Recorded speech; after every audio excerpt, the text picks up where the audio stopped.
diagnostic community. I am Shakira Tassone, a senior neurophysiologist and creator of Wisdom Wednesday, bringing you the first installment of Wisdom Wednesday on the IONM for Life Adventures in Neuromonitoring podcast.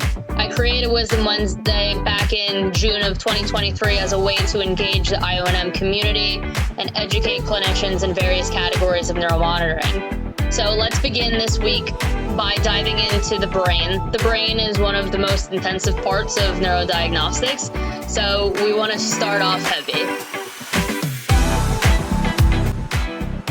So first, the first Wisdom Wednesday I posted about was regarding looking at MRIs to identify the location of where the tumor is. That's always the perfect place to start so that you know exactly what you're getting into and you know exactly how to monitor it. So having a good understanding of how to read an MRI is just crucial in monitoring the patient optimally. The axial image is a great view to easily identify the location of the internal capsule. This is a critical area of motor generation and relayed to the cortex. If a tumor is pressing into this area, then subcortical mapping would be recommended. Why? Well, as the surgeon resects the tumor, they'll get closer and closer to this eloquent area. Since we know that 1 milliamp is equal to 1 millimeter, we can help guide the surgeon as safe as possible to a safe resection without damaging that pertinent area. Cortical mapping is an electrical stimulation that's applied briefly to the cortical surface for the purpose of identifying critical areas for motor function. The homunculus is topographically situated in the cortex, with the face the most lateral and the legs most medial.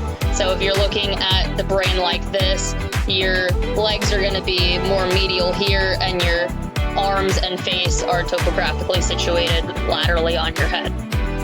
So knowing those things, when the surgeon stimulates using a ball-tip monopolar probe with a nodal constant current stimulation, the clinician will then identify the threshold at which different myotomes will elicit responses.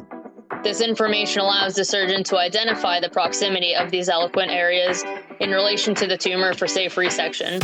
In general, about 3 to 13 milliamps is the motor cortex, and above 20 milliamps is safe and non-eloquent areas, meaning that it's farther away and closer away so that you have to stop resecting in those areas. Now that we spoke about the MRI and subcortical mapping and cortical mapping, I think a good closing conversation is most important part of our job, and that's communication. So that was what we spoke about in the week to follow. So always the most important part is discussing these things with the surgeon preoperatively so everybody's on the same wavelength with the plan. But then also when something happens, how do you communicate what you're seeing to the surgeon so that they understand? We all know communicating with the surgeon might be the most difficult part because every single surgeon needs different types of communication. Some people want very robust, detailed information. Usually if they're a high-level neurosurgeon, they want to be spoken to as such. If there's somebody that's not as informed about neuromonitoring, which some neurosurgeons are, they might not be as high level or not used to using it at different areas that they've been at. So you have to go a little more concise with them to tell them what needs to happen, basically whether you should keep going or not. So sometimes just saying those kinds of things is very helpful. What our job is to do is to break this barrier and get the information to them as quickly and seamlessly as humanly possible. So you want to do this in a concise manner. You don't want to take a million words to say what you need to say because it's just going to end up confusing them even more. So these cases are crucial because this information that you're providing them could lead to a long-term detriment for the patient. Maybe other cases aren't as brutal, but if you're explaining something to a surgeon, you're telling them not to stop and they end up resecting a motor tract and then that person wakes up paralyzed, or they're not getting blood supply somewhere. These are things that could lead to very big problems, strokes, long-term post-op deficits, all of those types of things.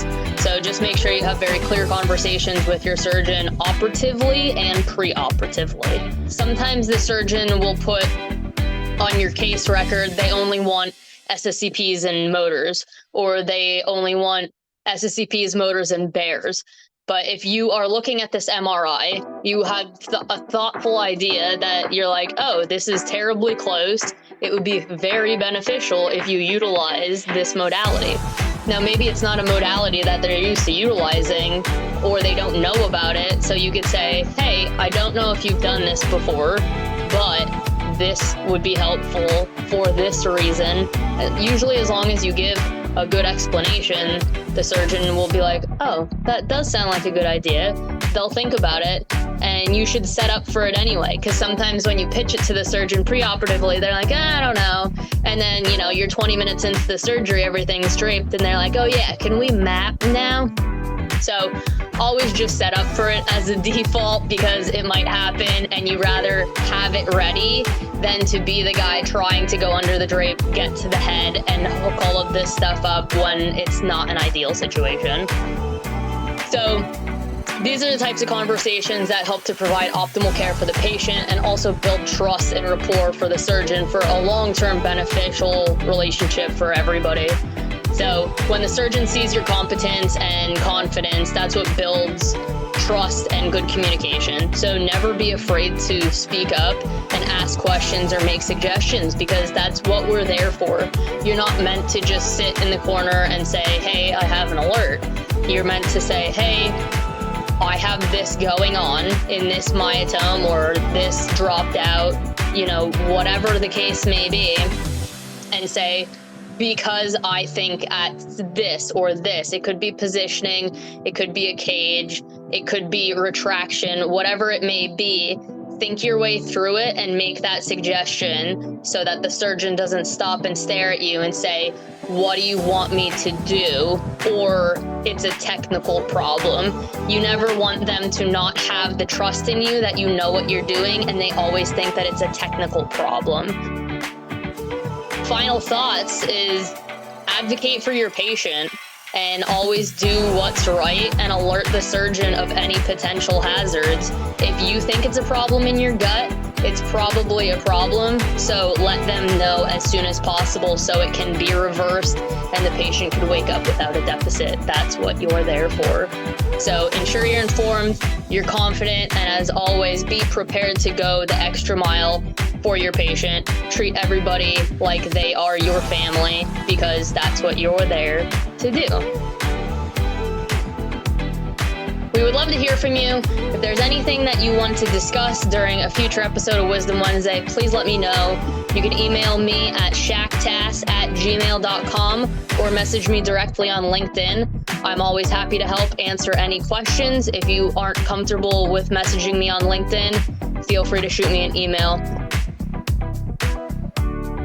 This is IONM for Life, and I am Shakira signing off. Have a stimulating week, everybody.